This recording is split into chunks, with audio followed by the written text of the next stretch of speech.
நிச்சயமா சண்டக்கோழி 2ஆம் பாகம் படத்திற்கான ஜிஎஸ்டி தொகையானது வழங்காம லைக்கா நிறுவனத்திற்கு 5 கோடி ரூபாய் அளவிற்கான சொத்துக்களை முடக்க வேண்டும் என நடிகர் விஷால் சென்னை உயர் நீதிமன்றத்தில் வழக்கு தொடர்ந்து இருக்கிறார்.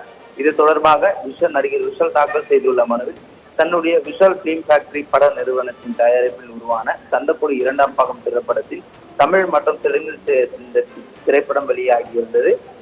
இந்த படத்தின் சாட்டிலைட் வெளியீட்டு உரிமையாக லைக்கா நிறுவனத்துடன் கடந்த 2018ஆம் ஆண்டு 23 கோடி ரூபாய் 21 லட்சத்திற்கு போடப்பட்ட ஒப்பந்தத்தின்படி படம் வெளியிடப்பட்டதாக தெரிவிக்கப்பட்டு இருக்கின்றனர்.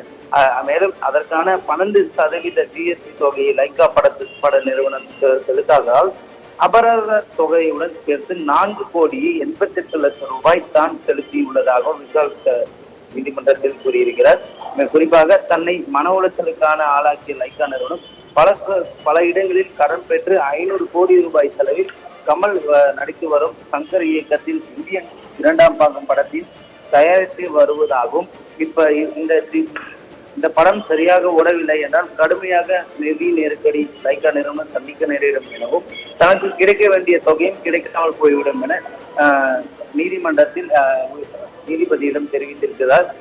மேலும் லைக்கா நிறுவனம் ஒரு வெளிநாட்டு நிறுவனம் என்பதால் நிறுவனத்தை மூடிவிட்டு தயாரிப்பாளர் வெளிநாட்டுக்கு தப்பி செல்வதாக கூறியிருக்கிறார்.